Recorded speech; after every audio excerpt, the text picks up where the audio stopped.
السلام علیکم ورحمۃ اللہ وبرکاتہ۔ اعوذ باللہ من الشیطان الرجیم، بسم اللہ الرحمن الرحیم۔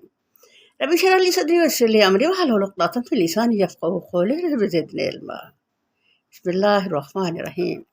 ایاک نعبد و ایاک نستعین، ہم تیری ہی عبادت کرتے ہیں اور تجھ ہی سے مدد مانگتے ہیں۔ سورہ الفاتحہ۔ نبی کریم صلی اللہ علیہ وسلم نے فرمایا، ٹھیک ٹھیک چلو، صراط مستقیم پر قائم رہو، یہ استقامت بہت مشکل ہے، اس لیے تم اس پر قابو نہ پا سکو گے، لہٰذا اپنے کو قصوروار اور خطا کار بھی سمجھتے رہو۔ الحدیث۔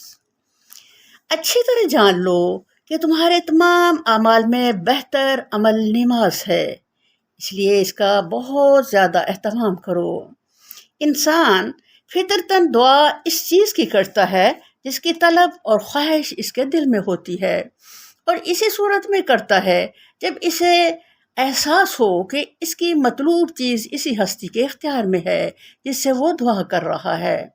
بس قرآن کی ابتدا میں اس دعا کی تعلیم دے کر گویا انسان کو یہ تلقین کی گئی ہے کہ وہ اس کتاب کو راہ راست کی جستجو کے لیے پڑھے اور یہ جان لے کہ علم کا سرچشمہ خداوند عالم ہے، اسی لیے اس سے رہنمائی کی درخواست کر کے پڑھنے کا آغاز کرے۔ بندہ دعا کرتا ہے کہ اے پروردگار میری رہنمائی کر، جواب میں پروردگار پورا قرآن اس کے سامنے رکھ دیتا ہے کہ یہ ہے ہدایت اور رہنمائی جس کی درخواست تو نے مجھے اسے کی ہے۔ تہذیب کا تقاضا یہ ہے کہ جس سے دعا کر رہے ہو پہلے اس کی خوبی کا، اس کے احسانات اور اس کے مرتبے کا اعتراف کرو۔ اے رب، تیرے ساتھ ہمارا تعلق محض عبادت کا ہی نہیں بلکہ استعانت کا تعلق بھی ہے۔ ہم تیرے ساتھ ہی رکھتے ہیں۔ ہمیں معلوم ہے کہ ساری کائنات کا رب صرف تو ہی ہے اور ساری طاقتیں تیرے ہاتھ میں ہیں اور ساری نعمتوں کا اکیلا تو ہی مالک ہے، اس لیے ہم اپنی حاجتوں کی طلب میں تیری طرف ہی رجوع کرتے ہیں۔ تیرے ہی آگے میرا ہاتھ پھیلتا ہے اور تیری ہی مدد پر میرا اعتماد ہے۔ اسی کی بنا پر ہم اپنی یہ درخواست لے کر تیری خدمت میں حاضر ہو رہے ہیں۔ زندگی کے ہر شعبے میں خیال اور عمل اور برتاؤ کا وہ طریقہ ہمیں بتا جو بالکل صحیح ہو، جس سے غلط بیانی، غلط کاری اور بد انجامی کا خطرہ نہ ہو، بس جس پر چل کر ہم سچی فلاح و سعادت حاصل کر سکیں۔ یہ ہے وہ درخواست جو قرآن کا مطالعہ شروع کرتے ہوئے بندہ اپنے خدا کے حضور پیش کرتا ہے۔ اس لیے گزارش یہ ہے کہ آپ ہماری رہنمائی فرمائیں کہ قیاسی فلسفوں کی ان پھول بھلیوں میں حقیقت نفس الامری کیا ہے، اخلاق کے ان مختلف نظریات میں صحیح نظام اخلاق کون سا ہے، زندگی کی ان بے شمار پگڈنڈیوں کے درمیان فکر و عمل کی سیدھی اور صاف شاہراہ کون سی ہے۔ پورے قرآن کا راز سورہ الفاتحہ میں ہے اور پوری سورہ کا راز اس آیت ایاک نعبد و ایاک نستعین میں ہے۔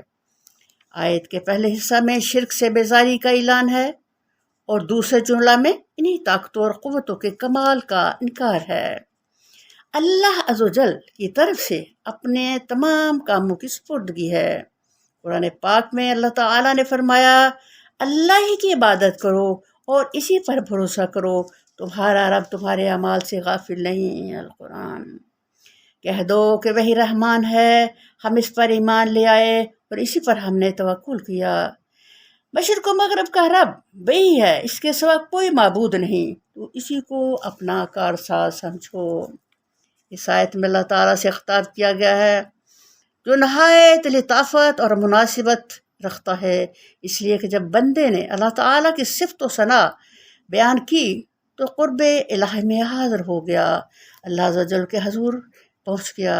اب مالک کو خطاب کر کے اپنی ذلت اور مسکینی کا اظہار کرنے لگا اور کہنے لگا، اللہ، ہم تو تیرے ذلیل غلام ہیں اور اپنے تمام کاموں میں تیرے محتاج ہیں، اور یہ ہے عبادت اور طلب مدد۔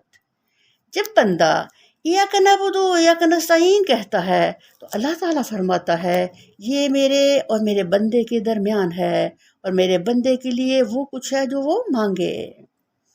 قتادہ رضی اللہ عنہ فرماتے ہیں مطلب یہ ہے کہ اللہ تعالیٰ کا حکم ہے کہ تم سب اسی کی خالص عبادت کرو اور اپنے تمام کاموں میں اسی کی مدد چاہو۔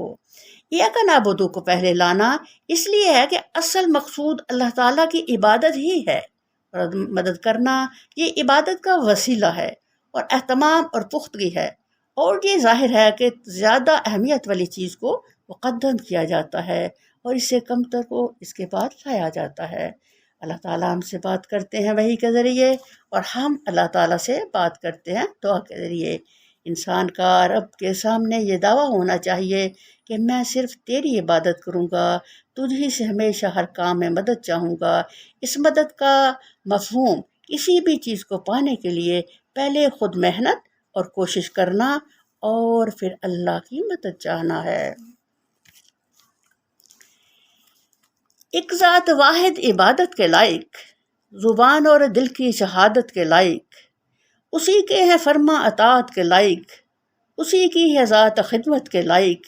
لگاؤ تو لو اپنی اس سے لگاؤ، جھکاؤ تو سر اس کے آگے جھکاؤ۔ السلام علیکم ورحمۃ اللہ وبرکاتہ۔